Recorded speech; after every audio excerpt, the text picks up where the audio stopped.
So here we are with Torneko's Great Adventure Mystery Dungeon. If you are aware of the Mystery Dungeon franchise, this is the first entry of that franchise.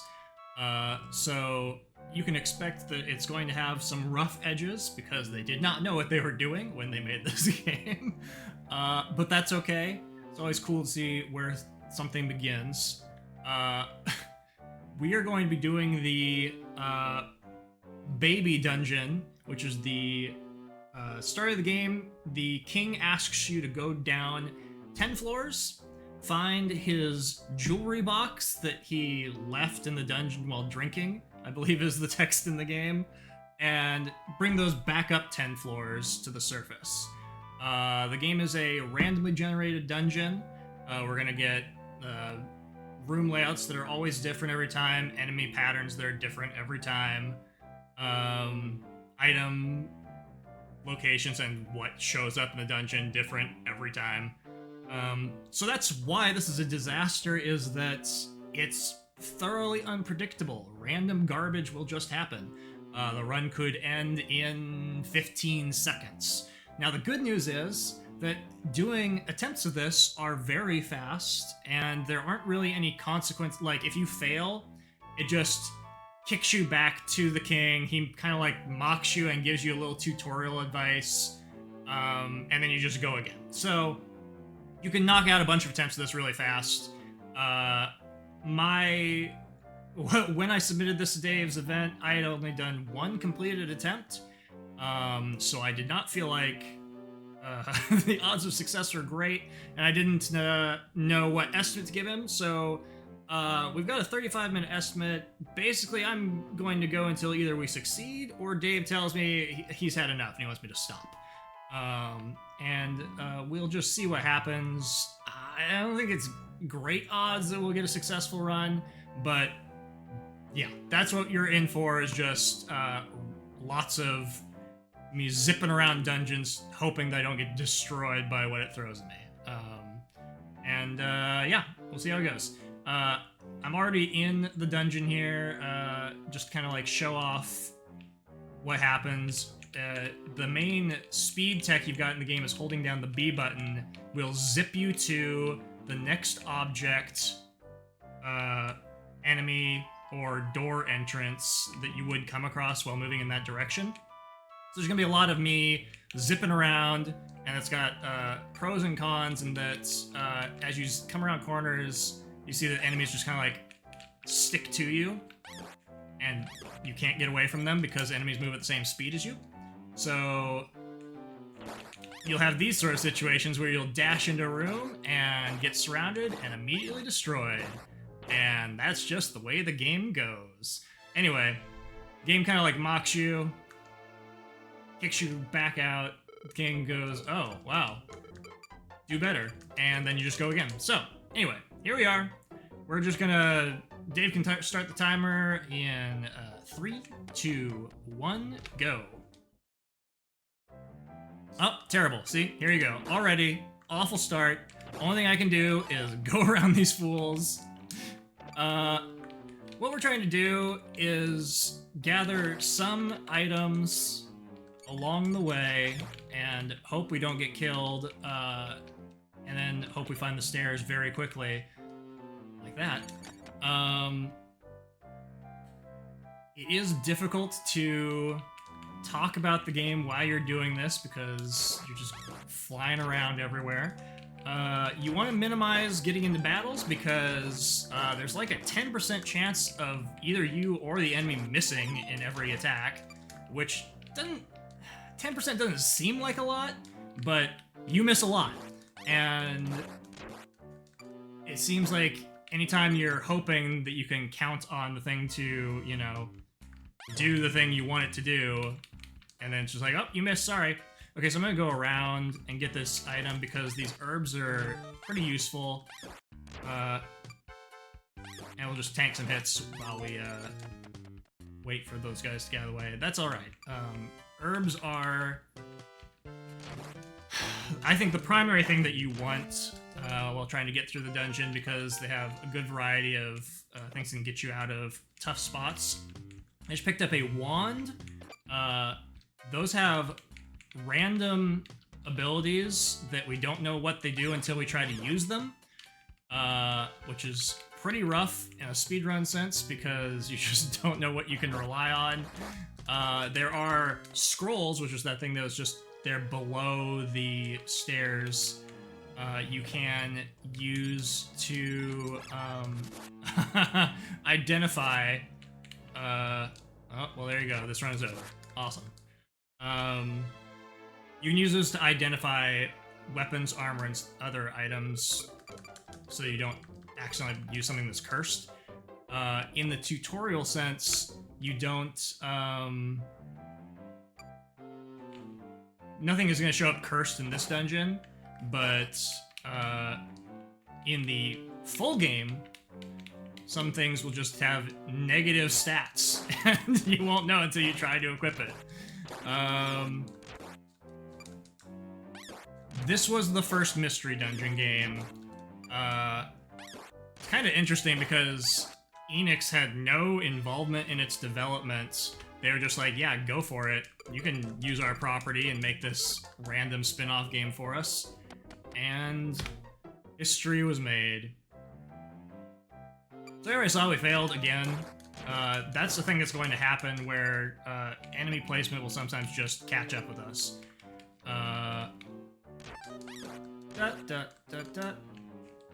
Get this thing. I can't really divulge any kind of great secrets for success here. I'm the only... Well, that's not quite true. I'm one of 2 English-speaking runners of this game. Everyone else is Japanese. And so there's not really like an accessible wealth of information about how the game functions. I kind of just played through it and went, okay, I understand the game. Now I'll try to do it fast. If somebody has actually, like, looked at the code for this game and has answers for why things are the way they are, they're probably Japanese and haven't shared that information with anyone on this side of the ocean. And that's okay. Life is a highway, and we're all just gonna go on this ride together.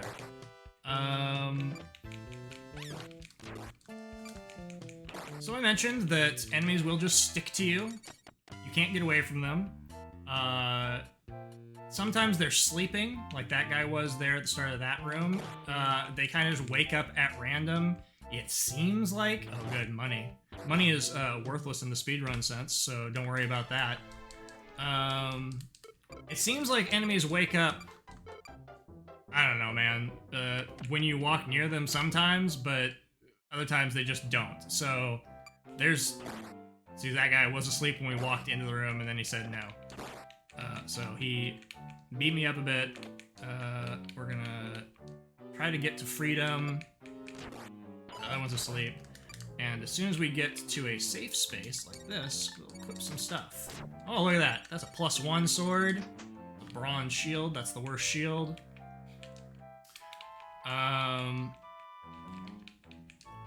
While you're playing this game casually, you'll find that sometimes you'll enter the dungeon and it just does not give you equipment, which is amazing design. Sometimes you just are destined to fail, and there's nothing you can do about it. I guess that's life. We're gonna take a detour and get that rod, because the rods are really good. Unless they're not. Usually they're good, but you won't know until you try one out on somebody. And you only try one out on somebody when you're in desperation mode, so good luck. Sure hope that rod isn't garbage. Oh, well, no, it's not good. We don't want to wake up those mage dudes. They will destroy us if we try to attack them. They leave you alone if you leave them alone, but sometimes they spawn directly on top of the stairs that you need and you have to interact with them. Usually you will die if that happens. We really don't want to encounter these monjars. It's like rabbit, duck things, because they kind of take 3-ish hits to take care of, and that's a lot of time wasted for what is a fairly short run as long as things are successful. Unfortunately, things are just usually not successful. Oh, slime. Another thing we haven't talked about is how sticky the controls are. It is quite difficult to move diagonally. Like it was an afterthought, like they weren't sure. Oh, people might want that? Okay. You have to hold down the R button to be sure that you're going to move diagonally. Sometimes it'll happen when you're pushing the D-pad, but usually it won't. And so you'll find as I'm moving through the dungeon that I will let go of the B button to stop zipping so I can move diagonally to an... Oh, good dead end. It's gonna be the last room on the left, which is just...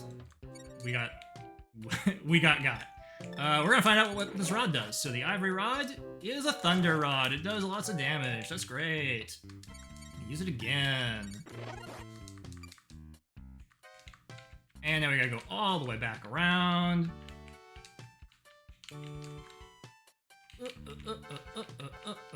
There we are. The enemies will get more difficult the deeper you get into the dungeon. We can't really deal with mummies. Well, that's good. Unless we throw some medicine at them. That will take them out. The number of charges per rod is random, so I don't know. Oh, sometimes you miss. That's always awesome. So we're gonna go back to the backup of using the rod and just pick our thing back up.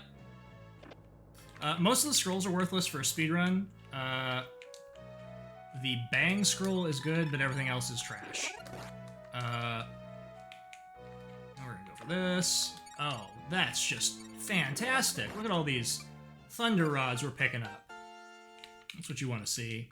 So that means I'm gonna be fairly secure as long as I take it easy.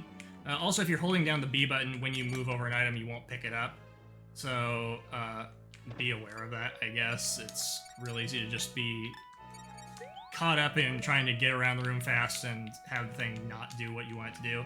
Oh, detour for this. Don't fight those guys. They'll steal one of your things and make a mocking sound at you. Sure. Most enemies have a special attack. The toadstools will lower your strength stat as their special attack, and that can pile up on you over time and make you really weak, which you don't want as you're going deeper into the dungeon. But for the most part, I think we're going to be okay. This is looking like an okay run here. I think we've got something going. I would settle for just don't fail.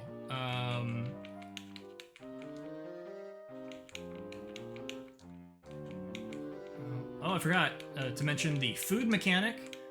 You saw that it told me my belly was rumbling. You have a food meter, and bread is the item that you'd use to deal with that. And that doesn't matter in this category. Okay, we're going to swing our sword and then wave a rod. Or throw my rod and miss him, I guess. That's also an option. Take that back up. So there you go. He stole my bread. Well, that's alright. If you get really hungry, you'll start taking damage with every step you take. You lose a tick on your hunger meter. We're getting really hungry. You lose a tick on your hunger meter every time you do anything. Okay, so here we are, floor 10. These guys are bad news, so here's hoping he doesn't kill me. But since we got the drop on him, I think it's gonna be fine. We're level 5. Oh, there's the box. Oh, well, I need to use the thing so I can pick up the box. There you go. Now all we gotta do is get back up 10 floors. I was hoping that guy would warp me. He said no, so we're just gonna, I guess, heal myself. His special attack is to warp me somewhere else in the dungeon, so usually they'll do that, but that time he just didn't want to cooperate. Yeah, he still doesn't want to cooperate. So we're gonna look for those stairs the old-fashioned way. We're gonna leave that. Okay. There we go. Thank you. Thanks for sending me back to this one, the room that I just left. You're right. That's what I wanted. Oh, sometimes there are traps that are hidden. You don't know that you're gonna step on them, so that's what we just experienced there. Luckily, it wasn't that big a deal, but if those Wingling boys had been nearby, it would have been a big deal. Okay, so the ascent is much more tolerable because you are equipped and have levels, and we do not want to. Okay, we're gonna have a hard time here. I got it. We're gonna throw a muddle. Now he's confused. I'm gonna slap this guy, slap this guy, slap this guy. No, he does not want to do it. Okay, we're gonna heal. There we go. I believe that was the correct way to deal with that. But see, that's kind of like the problem with speedrunning this, is that you gotta make those decisions very fast. Oh, I stepped on a mine. That's not good. Mines take up half your health, so try to not step on those hidden mines. There is a scroll that reveals traps, but you will just never use it in the speedrun because there's no time for that. But it would also reveal the whole map, so maybe, but probably not. Okay, we don't want to deal with you, but we can wave our wand, clear that fool out. You gain a little HP whenever you level up, so that's always a nice little bonus if you are worried about getting destroyed by creatures. Or if you just are not finding any healing items in your playthrough. Alright, the dungeon layout said no, so we gotta go back around. Up and over this way. You're nothing to me, Monjar. You're just a complete joke at this point. And over to the left. No? Wow. Okay, well, there's only... Oh, good. We got a trap. We're in the trap. We're still in the trap. We're getting beat up because we're in this trap. Gotta get out of this trap. Get out of the trap. Let's go. All right. There's only one room remaining right here. Thank you. All right. At this point, the most problematic enemy we'll still be able to run into is the mummy. The like two worst things that could happen to me now are mummies surrounding me or getting hungry. Oh, sometimes the stairs just show up like that. That's always amazing. If you wanted to have a really great run of this, you would need that to happen a lot because the oh look, we found some bread. Oh, it's moldy. Well, we'll see if we're desperate. Who knows? I think it's gonna be fine. We're gonna go this way, and oh, this guy's blocking my path. Let's see if we just wiped him out. Not a chance. So there's nobody left who can do anything to me. You saw me take a hit there because the game refused to read my diagonal input. That will happen to you, and as long as it doesn't happen to you while you're, you know, worried about it, it's not a problem. But oh, well, we got trapped in a corner. Nobody puts baby in a corner, so we showed them the business. All right, off to the left. Once again, last room we looked at. Sorry, slime, get out of here. One more floor. Here we go. Up and up, and we're just zipping around. Hope we find these stairs real fast. Nope, we gotta fight these guys because they all follow you. They all tag along. So there we go. We got time wasted. We gotta deal with that. And time. We did it. I didn't have any faith that we would do it. That was a 10-minute, 51-second run, which was bad, but quite frankly, getting anything done in a live setting, I'm gonna take as a win. Just wanna like check real quick. Yeah, worst time on the leaderboard. Got it. Awesome. So, there are 6 categories you can run for this game. This is the only one that I would recommend if you're gonna do it at all. I I wouldn't recommend you do this at all, but I kind of explained, like, the pros are that you can just, like, knock out a bunch of attempts in a row. It's short. You could do it, you know, while you're waiting for your lunch to cook. You could knock out a few attempts and see what happens, and maybe you'll just manage to get it done. The world record in this category is 3 minutes 40 seconds. It's a two-way tie between two... well, one of them doesn't have a video at all, and the other one is very crusty because they are both 14-year-old records. So it's been a long time since anyone's done anything notable with this game.